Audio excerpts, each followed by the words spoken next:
Welcome to the 5 for 2 podcast with me, your host Adele, where we say no to careers where you're trading 5 days of misery for 2 days of fun.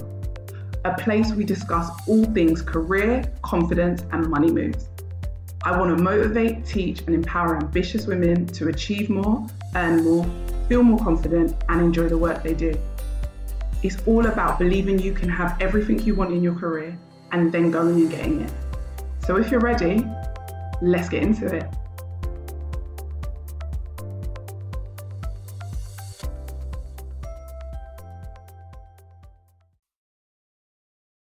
Hey, and welcome to another episode. This episode is where we need to talk about what is your job actually doing for you. Because a lot of you are doing a lot for your jobs, but what is your job doing for you? And if your job doesn't do at least one of these three things, I'm going to need you to take a look and consider, why are you still there? So this podcast episode came about because Hosanna, who is, she talks about tech on Instagram. She's got a really big following. Her page is The Tech Corner.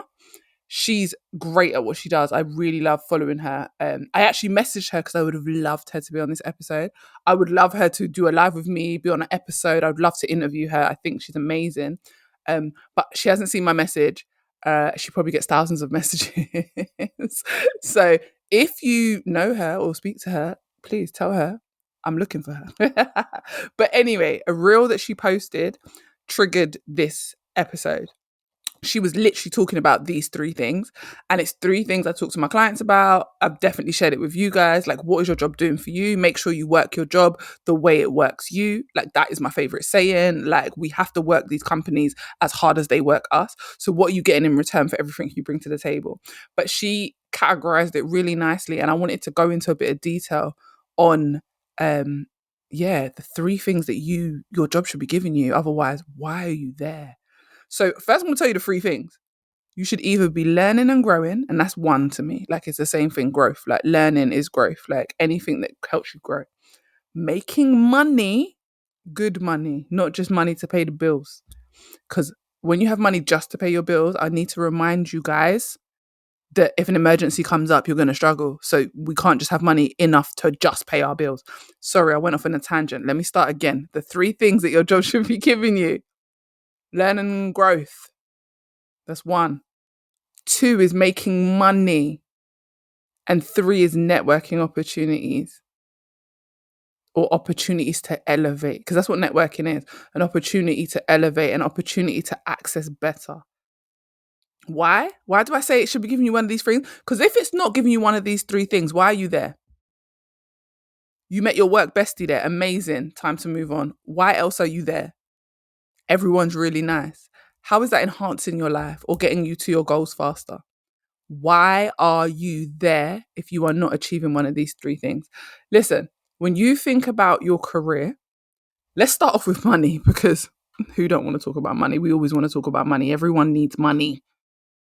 I have so many episodes on negotiating, getting paid more, landing an additional 5 figures. Why? Because whether we like it or not, money makes the world go round. Money makes life easier. If you've ever been poor or if you've ever struggled financially in your life, you know that I'm telling the truth. Money makes things easier. It gives you more options. It gives you more freedom. It makes the power of you being able to say no to other people's BS much, much stronger. Because listen, when you are struggling for money, you will be sick, ill, need to take a day off work and still push through and go to work. Why? Because financially, you can't afford to take that day off. The power of your no is very small. As you start to have more money, more emergency funds, more investments, more passive income, the power to say no to BS or to say no to things that don't serve you. Because going to work when you're sick doesn't serve you. But sometimes we've got no choice.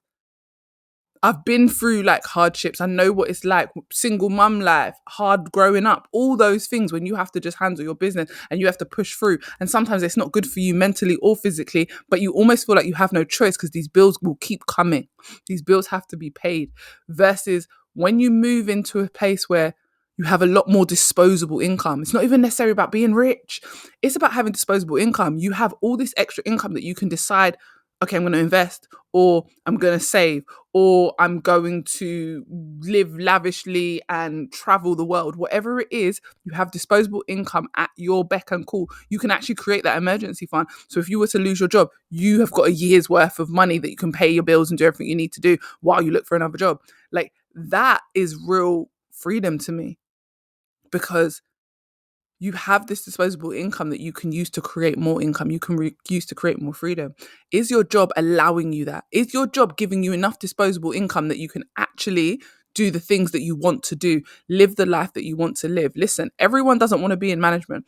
Everyone doesn't want to grow in their corporate career. Some people really just want a job that helps them live the life they want to live. Not all of us have dream jobs. Some of us just have dream lives. What's your dream life? What does it look like? How close are you to it? Is your current job helping you achieve it? Now, listen, when I'm talking through these three things that I think all jobs need to be able to give us, I think a job should be able to give you all three, because you know me already, I'm greedy. I don't like this or that. I don't see why I have to choose. Why can't I have them all? Like when someone says to me, oh, would you prefer a nice environment or really good money? Both. I want both of them. With this situation, I want all three. However, you should be getting at least one. I've been in situations where maybe I wasn't making the money I wanted, but I was getting one of the other two out of the situation. So it made sense. At least one of three things should be happening in your career. Otherwise, you're really just wasting time. How is it helping you build the life you want? Do you even know the life that you want? So making money is just a straightforward one. Are you making money? Are you making the money that you need to be able to build the life you want to build? Because everything costs, and the life that you want to live is going to cost something. So is your job helping you achieve that? Is it helping you achieve your investment goals? Maybe you want to start investing so you can create passive income. Maybe you need a certain amount of money to start a business. Is your current job helping you do that? If not, is it time to go ask for a pay rise? Is it time to negotiate more money? Is it time to leave and go somewhere else? Because as we all know, when you leave a job, the likelihood of you getting a huge pay rise is much higher than what you can negotiate in your current job. Now, I've done an episode before teaching you guys how you can negotiate a lot where you currently are, but for most people, you see a much bigger uplift when you move and go somewhere else. So is that where you're at right now? Do you need to reevaluate? Are you struggling? You're going to work Monday to Friday, 40 hours a week, but you're still struggling to be able to do the basics. Listen, in this day and age, in how the economy is, in this cost of living crisis, when people can't afford to do basic stuff, our parents all could buy houses and all those things much easier than like these new generations are going to be able to. Like at this time when people are struggling to buy groceries, at this time when even the middle class is being squeezed, can you afford to sit still in a job that isn't paying you what you need to be paid? And yes, the job market is very saturated right now and everyone's looking for work. However, that doesn't mean that you should accept crumbs, doesn't mean you should ever accept the bare minimum. So what are you working on to get to where you want to be financially in your job? Doesn't mean you need to quit and start a new job tomorrow, but it does mean you need to make a plan on how am I going to increase my income so that I can start having the income I need to start building the life that I want. Listen, these kids aren't cheap. If you're a parent, you already know. These holidays aren't cheap. Helping our parents is not cheap. Nothing is cheap these days. So focus on how you can increase your salary where you currently are or move and negotiate a really high salary. Next, are you learning something? Are you growing? Are you learning an on demand skill? Because learning a skill that's going to help you long term is different. When we start a new job, we usually learn something. Like they do things differently in every job. Even if you stay in the same industry, you probably will learn something. Like I've done the same recruitment job in different companies in different like kind of sectors or industries, and I've learned something in every job. But that's not the same. Like learning new processes is not necessarily the same as learning an in-demand skill. An in-demand skill is a skill that could set you up for life. Skills that are hard to replace, skills that are there for the long term. Now, don't get me wrong. We all know about AI. We've spoken about AI. We know that there's AI is going to replace certain areas of certain jobs, not the entire job. But when I say an in-demand skill, I'm talking about tech industry. If AI is here to stay, being able to program it and be the forefront and in front of it, behind it, to the left of it, to the right of it, and having those skills, top notch. Cybersecurity, the more things go online, the more they need to be secured. Like, what tech skills can you build? Finance ain't going nowhere. Money makes the world go round. I already said that. So if you're in finance, you probably good. Now, don't get me wrong. There's areas of every industry that are more unstable than others. But I'm talking about in-demand skills. Do you know how to understand the economy? Do you know how to play the stock market? Like, do you understand how money works in this world? And can you use that skill to help other people, teach other people, and to help your damn self? HR, we're always going to need human resources. Now, eventually, areas of HR will definitely be taken over with parts of AI. AI will help enhance the HR experience. But human resources, all companies have human resources. Why? Because it's an industry that's necessary. Law, these are industries that are always going to be needed because people are always going to sue people because people are too extra and they do too much. And also, there are people that genuinely have real cases and really need to sue people or really need to, criminal law, all these other things. So law, doctors, nurses, what in-demand skill are you learning? It doesn't always have to be like an industry that's like, why can't I think of the word? I just keep saying the word like. So like an accredited industry, like accounting, lawyer, fine, like those industries where you have to have a qualification. Tech, you don't have to have a qualification. HR, you don't specifically have to have a qualification. Depending on what part of HR you go into, not every area needs a qualification. And even when they do, sometimes you can get your job and get a qualification on the job. There are so many companies that do pay for people to get their qualifications if you are good at what you do. So remember that. What in-demand skills are you building? In-demand skills basically mean you're hard to replace and you will almost always have a job. Currently, things like social media and things like that and being online are such a big thing. So marketing, such a strong skill to have right now. Being able to sales, massive skill to have. Now, you might not think it is, but every industry is trying to sell something. Pharmaceutical companies are trying to sell some sort of prescriptions, like medications and all these type of things. Recruitment companies are trying to sell candidates. Clothing companies are trying to sell clothes. Food, hospitality, they're trying to sell you so you come to their restaurants. Like, just think about sales. Every company has a sales department. Nearly every company. Even when you think of healthcare, they might not have a sales department, but they always have people doing like PR and trying to make healthcare look good so people want to come and do it. Why? Because they need to market and sell. Otherwise, people aren't going to go into being nurses anymore or doctors anymore, or even teaching. Like, people aren't going to do that job anymore. They have to advertise. You see the adverts on TV. Someone's got to be behind those adverts. Someone's got to create the advert and create the marketing and create the vision and create the brand and create the vision board. So, hello, in-demand skills. Think of skills that will mean you will always have a job. What jobs are always going to be around when you think about it logically? And is your job helping you build those skills? Are you able to ask for projects that help you build those skills in your current role? Have you built in-demand skills? Listen, a lot of people stay in 9 to 5 because they're like, it's secure. It's only secure if you've built in-demand skills. If you ain't got in-demand skills, you know how hard it is for you to find a new role, how hard it is for you to grow in your current role. Because your skills aren't in demand. No one really wants them. What you're good at, no one's really bothered about. So, does your job offer you that? And then last but not least, networking opportunities. Why do we need to network? People ask me this all the time. They're like, Adele, what? Like, you only need to network when you're looking for another job. No. I network all the time because what if I'm not even looking for a job, but an opportunity presents itself simply because I network and I network well. I speak to the right people all the time. Someone I know just got a new job at a really big company, and I'm so proud of them. That's someone I networked with. And then that networking became a friendship. And that friendship has gone on for years. But what I'm saying is they've now got an opportunity for themselves. And they was talking to me the other day about like, oh, you'd be great fit for X, Y, Z. And I was like, oh, I'm not looking right now because I'm not.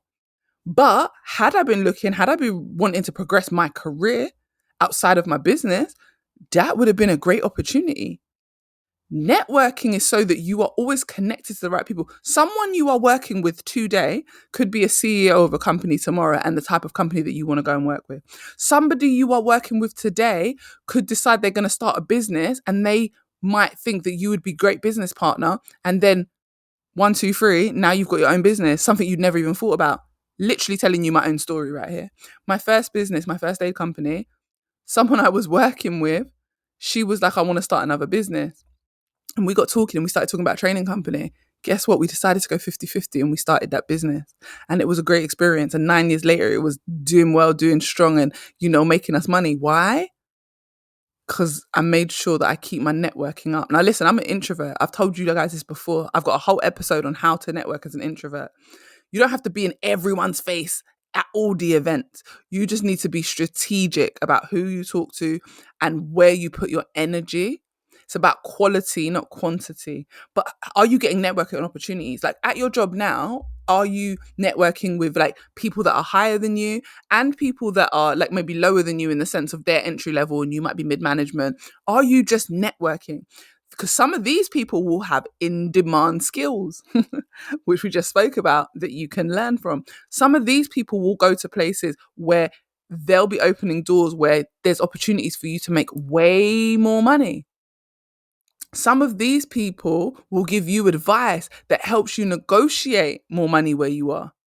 Some of these people will expose you to the hidden job market, roles that aren't being advertised but are getting placed in the background that we may never hear of unless you know someone who knows someone or you know someone who's hiring or works for that company directly.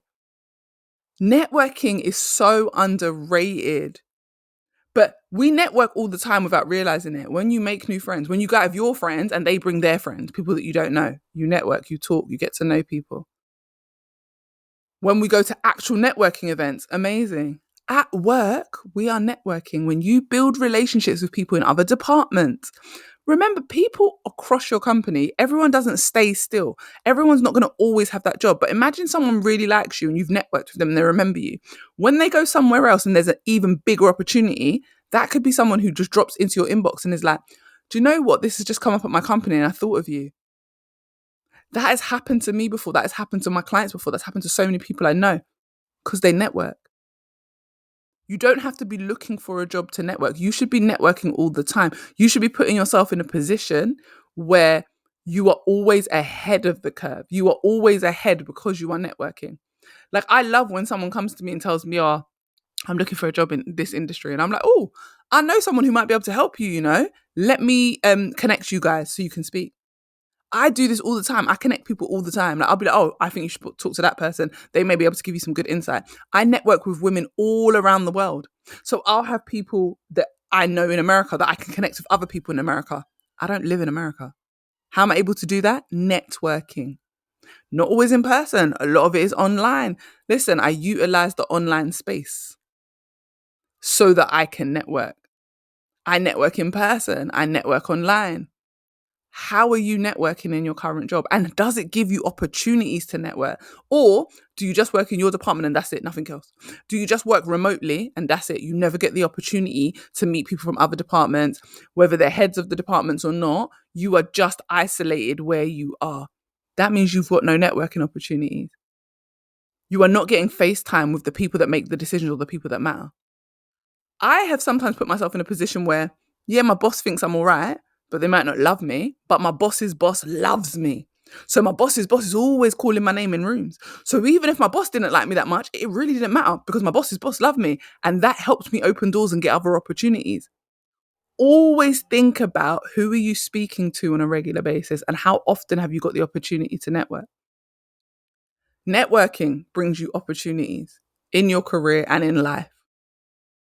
Making money brings you opportunities in your life and in your career because you can say no to the BS jobs and yes to better jobs because, when you start making money, you can save some money and then start looking for something even better.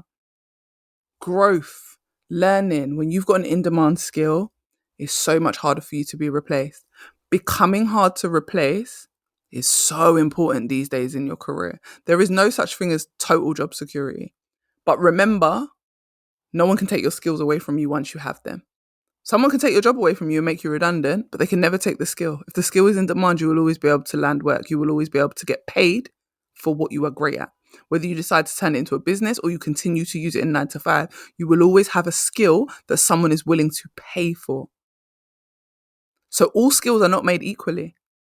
Some skills will keep you in work for years to come, and some not so much.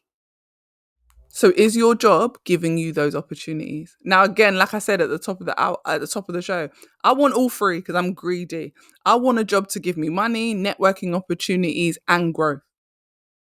But if I can't get all three, you have to be giving me at least one. Otherwise, why am I here giving you my time, my energy, my hard work, my good work ethic, all my skills? Why am I here making you money and profit? Why am I making you profits? I'm impacting your revenue. That's why you've hired me. It doesn't matter whether I do it directly or indirectly. Everyone employed is to impact revenue and grow a company. I'm helping you do that while nothing is being done for me in my life, while I'm struggling, or while literally I'm just here to be here. No, we're not doing that. In 2025, we're not going to keep saying a job is a job. No, a job needs to give me something in return for everything that I'm giving to them. I am sacrificing my time. I'm sacrificing my energy, my work ethic. I'm sacrificing all of that. What am I getting in return? Like I always say, work these jobs as hard as they work you, because a company will always get what it wants from you. It will always get what it wants from its employees. Are you getting what you want from them in return? You bring value, that value costs.